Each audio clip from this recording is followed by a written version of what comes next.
معروف تجزیہ کار حفیظ اللہ خان نیازی نے کہا ہے کہ اس وقت پاکستان کا سب سے بڑا مسئلہ عمران خان ہے اور اسی لیے آج ہماری ریاست اور سیاست دونوں عمران کی یرغمال بن چکی ہیں۔ نیازی کے مطابق عمران خان اور فوجی اسٹیبلشمنٹ کے درمیان جاری کشیدگی دراصل دونوں کی غلطیوں کا نتیجہ ہے۔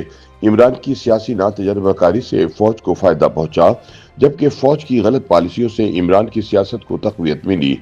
روزنامہ جنگ کے لیے اپنی تحریر میں حفیظ اللہ خان نیازی کا کہنا تھا کہ پاکستان کو درپیش تقریباً تمام بڑے مسائل کی جڑ سیاسی عدم استحکام ہے، جو اب ایک مستقل اور خطرناک بیماری کی شکل اختیار کر چکا ہے۔ ان کے مطابق ملکی معیشت، معاشرتی بگاڑ اور انتظامی بحران سب اسی سیاسی عدم استحکام کا نتیجہ ہیں۔ حفیظ اللہ نیازی نے عالمی مثالیں دیتے ہوئے کہا کہ قدرتی وسائل سے مالا مال ممالک ونزویلا اور نائجیریا بھی سیاسی عدم استحکام کے باعث افراتفری اور انارکی کا شکار ہو چکے ہیں، جبکہ دنیا کے معاشی طور پر مضبوط ممالک میں اگر کوئی ایک چیز مشترک ہے تو وہ سیاسی استحکام کا عنصر ہے۔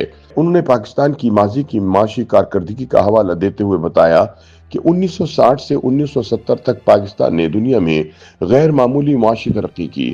اس دور میں شرح نمو کئی برس 9 سے 11% تک رہی اور ملک میں ترقی اور خوشحالی کا جشن منایا جا رہا تھا، مگر پھر ایوبی آمریت کے نتیجے میں جو سیاسی عدم استحکام پیدا ہوا، اس کے باعث جنرل ایوب خان کو اقتدار سے ہٹا دیا گیا۔ اس کے بعد حالات مزید بگڑتے چلے گئے اور بالآخر سانحہ مشرقی پاکستان کے نتیجے میں ملک دو لخت ہو گیا۔ حفیظ اللہ خان نیازی کا کہنا تھا کہ پاکستان کی تاریخ میں طاقت کے مراکز اور نظام بار بار بدلے گئے، مگر ہر نظام ایک مخصوص مدت گزرنے کے بعد ناکام ہو گیا۔ 1951 کے راولپنڈی سازش کیس سے لے کر آج تک ہمارا ملک ایک ہی دائرے میں گھوم رہا ہے، جہاں نئے تجربات تو ہوتے ہیں مگر نتائج وہی پرانے رہتے ہیں۔ ان کے مطابق مسئلہ یہ نہیں کہ موجودہ نظام کب تک چلے گا، بلکہ اصل سوال یہ ہے کہ آنے والے برسوں میں پاکستان کی سمت کیا ہوگی اور کیا ہم ماضی کی غلطیوں سے کچھ سیکھ کر ملک میں سیاسی استحکام لا پائیں گے۔ انہوں نے کہا کہ یہ پاکستان کی بدقسمتی ہے کہ 1953 سے لے کر آج تک کوئی بھی وزیر اعظم مکمل طور پر آزادانہ طور پر اقتدار میں نہیں آیا۔ محمد علی بوگرا، ذوالفقار علی بھٹو، نواز شریف اور عمران خان سمیت کئی وزرائے اعظم کو طاقت کے مراکز کی حمایت سے اقتدار ملا، مگر جب انہوں نے خود حقیقی وزیر اعظم بننے کی کوشش کی تو انہیں بے توقیر کرتے ہوئے قطار سے بے دخل کر دیا گیا۔ نواز شریف کی مثال دیتے ہوئے حفیظ اللہ نیازی کا کہنا تھا کہ جب وہ بھی اقتدار میں آئے، ان کے تعلقات فوجی اسٹیبلشمنٹ سے کشیدہ رہے، انہیں بار بار کمزور کیا گیا، حتیٰ کہ بعض مواقع پر ان پر انتہائی سنگین الزامات بھی لگے۔ نیازی کے مطابق 2013 میں بھی نواز شریف کے خلاف احتجاجی تحریکوں کے ذریعے ریاستی دباؤ بڑھایا گیا تاکہ ان کی حکومت کو کمزور کیا جا سکے۔ حفیظ اللہ خان نیازی نے واضح کیا کہ سول ملٹری تعلقات میں جو عدم اعتماد 1951 میں پیدا ہوا وہ آج بھی برقرار ہے۔ ہر بار وزیر اعظم کو ناکامی کا سامنا کرنا پڑا، مگر تمام ذمہ داری کسی ایک فوجی سربراہ پر ڈالنا بھی درست نہیں، کیونکہ ریاستی فیصلے افراد کے نہیں بلکہ اداروں کے ہوتے ہیں۔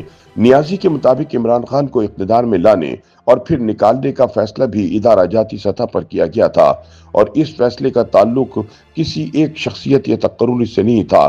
ان کا کہنا تھا کہ عمران خان کی مقبولیت اسٹیبلشمنٹ پر کوئی حقیقی دباؤ نہیں ڈال سکی، البتہ موجودہ سیاسی کشمکش نے ریاست کو شدید کمزور کر دیا ہے، جس کی وجہ سے وہ سیاسی عدم استحکام کا شکار دکھائی دیتی ہے۔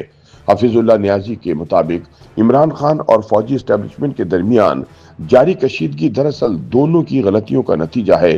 عمران خان کی سیاسی ناتجربہ کاری سے اسٹیبلشمنٹ کو فائدہ پہنچا، جبکہ اسٹیبلشمنٹ کی غلط پالیسیوں سے عمران کی سیاست کو تقویت ملی۔